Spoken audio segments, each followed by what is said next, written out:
నమస్తే, నేను సిరి. సో ఇప్పుడైతే సినిమాలైతే అంటే హిట్ల మీద హిట్లు అయితే కొడుతున్న సందర్భం మనం చూస్తున్నాం. ఈ సంక్రాంతికి వచ్చిన సినిమాలు కూడా మంచిగా ఆడుతున్నాయి. అయితే ఇదే క్రమంలో తమిళ దర్శకులతోని తెలుగు హీరోలు నటిస్తే అవి ఫ్లాప్ అవుతాయని చెప్పేసి ఒక సెంటిమెంట్ అయితే ఉంది. మరి దీంతో ఒక తమిళ దర్శకుడితోనైతే ఎన్టీఆర్ గారు సినిమా తీస్తున్నారని అయితే ఒక వార్త. సో మరి ఎన్టీఆర్ గారు ఏదైతే ఈ సెంటిమెంట్ ఉందో ఆ బ్రేక్ చేస్తారా లేదా అనేది కూడా ఒక చర్చ జరుగుతుంది. సో దీనికి సంబంధించి మరిన్ని విషయాల్ని మనకు తెలియజేయడానికి మనతో పాటు ఉన్నారు ప్రముఖ సీనియర్ జర్నలిస్ట్ యజ్ఞమూర్తి గారు. నమస్కారం సార్. నమస్తే సరి. సార్, తమిళ దర్శకులతోని తెలుగు హీరో సినిమాలు తీస్తే అవి ఫ్లాప్ అవుతాయి అని చెప్పేసి ఒక సెంటిమెంట్ ఉంది సార్. మరి ఇప్పుడు చూస్తే మన తారక్ గారేమో తమిళ దర్శకుడు నెల్సన్తోనైతే సినిమా తీయడానికి రెడీగా ఉన్నట్టు మరి ఒక వార్త ఉంది. మరి దీంతో ఏదైతే ఈ సెంటిమెంట్ ఉందో అది తారక్ గారు బ్రేక్ చేస్తారు. ఎందుకంటే రాజమౌళి గారితో సినిమా తీసిన నెక్స్ట్ ఫిలిం ఫ్లాప్ అవుతుంది అని చెప్పేసి ఒక సెంటిమెంట్ ఉండే, అది తారక్ గారు అయితే బ్రేక్ చేసిండ్రు. మరి ఇప్పుడు కూడా ఇది బ్రేక్ అయ్యే అవకాశం ఉందా లేదా? మరి తమిళ దర్శకులతో తెలుగు హీరో సినిమా చేస్తే ఫ్లాప్ అవుతుంది అని ఎందుకు అనుకుంటున్నారు? ఫస్ట్ చెప్పండి. ఎందుకు అనుకుంటున్నాం అంటే వాళ్ళ నెగిటివిటీ ఏదైతే లేటెస్ట్ ఎగ్జాంపుల్ చెప్పండి. శంకర్ గారి సినిమా గేమ్ చేంజర్ అని చెప్పుకోవచ్చు. అది మరి అది చెప్పాలి కదా. ఇప్పుడు గేమ్ చేంజర్ సినిమా ఒక పెద్ద స్టార్, గ్లోబల్ స్టార్ అనే పేరు ఉన్నటువంటి ఒక హీరో. సో ఆయన తమిళ ఇండస్ట్రీలో టాప్ డైరెక్టర్. కేవలం తమిళం మాత్రమే కాదు, ఇండియాలోని టాప్ డైరెక్టర్స్లో ఒకడు ఆయన. సో తమిళియన్ కాబట్టి తమిళం అనుకుందాం. సో లేటెస్ట్ ఇన్స్టాన్స్ అది గేమ్ చేంజర్ సినిమా. సో అది డిజాస్టర్ కాబోతుంది అనేది ప్రస్తుతం ఉన్నటువంటి ఆ సినిమాకి తెగుతున్నటువంటి కలెక్షన్స్, దాన్ని బట్టే మనకి తెలిసిపోతూ ఉంది. సో ఇప్పుడు అందరూ కూడా అంటే తమిళ డైరెక్టర్లతోటి, అది కూడా మంచి పాపులర్ డైరెక్టర్లతోటి తెలుగు హీరోలు చేస్తుంటే అది ఫ్లాప్ అయినా అంటే ఇంతకుముందు కూడా మహేష్ బాబు గారు ఒక సినిమా తీశారు స్పైడర్. అది చూసిన తర్వాత కూడా చాలా మంది అనుకున్నారు కదా సార్. అవును. సో అప్పుడు అది కూడా అంతే, ఎంత యాంటిసిపేషన్స్ తోటి ఆ సినిమా రిలీజ్ అయింది మనకు అందరికీ తెలుసు. సో మళ్ళీ జేమ్స్ బాండ్, వాళ్ళ నాన్న జేమ్స్ బాండ్ 777 అనే క్యారెక్టర్ తోటి ఆ రోజుల్లో అందరినీ కూడా మెస్మరైజ్ చేశాడు సూపర్ స్టార్ కృష్ణ.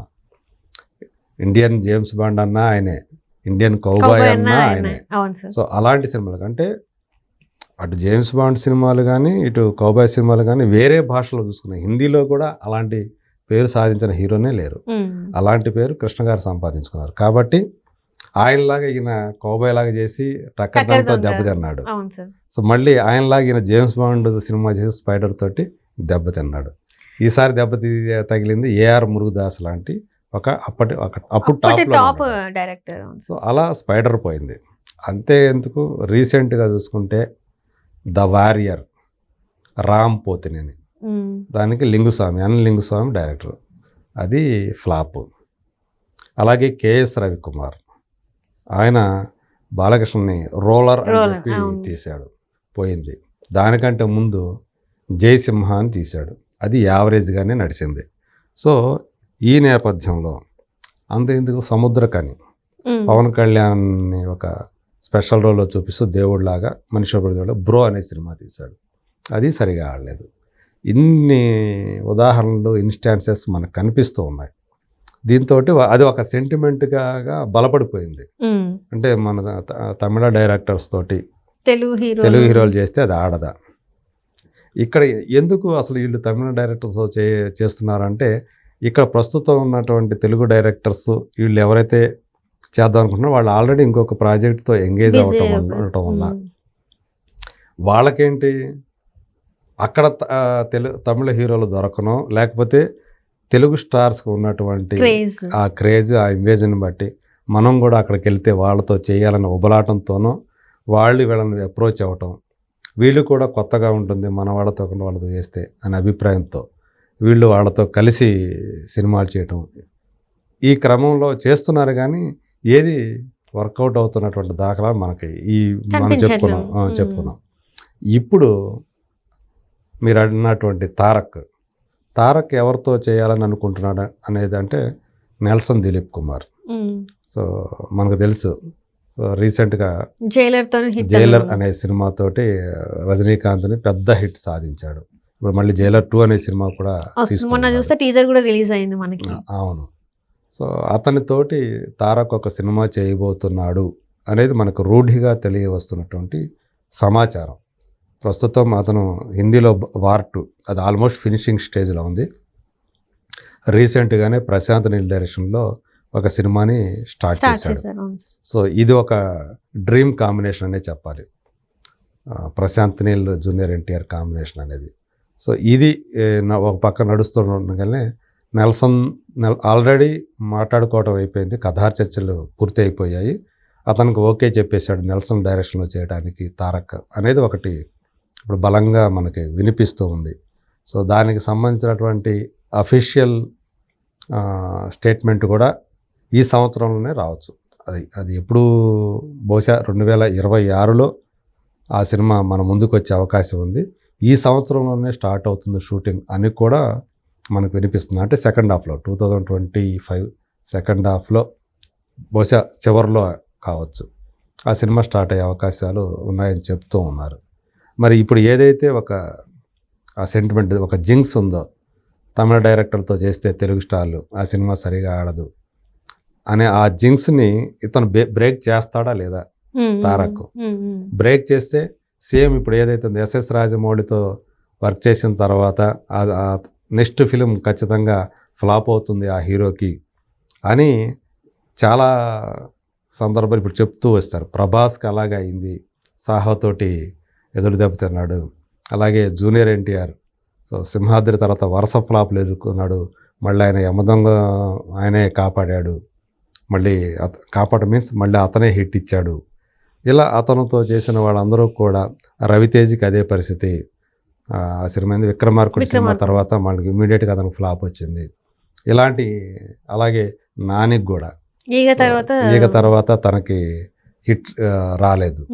సో ఇవన్నీ కూడా చూసిన తర్వాత తారక్ కూడా అదే పరిస్థితి ఎదురవుతుంది మరి RRR తర్వాత అని చాలామంది అభిప్రాయపడితే దాన్ని బ్రేక్ చేశాడు. కొరటాల శివ డైరెక్షన్లో చేసినటువంటి ఈ దేవర పార్ట్ 1 ఏదైతే ఉందో అది విజయం సాధించింది, మంచి లాభాలే వచ్చాయి.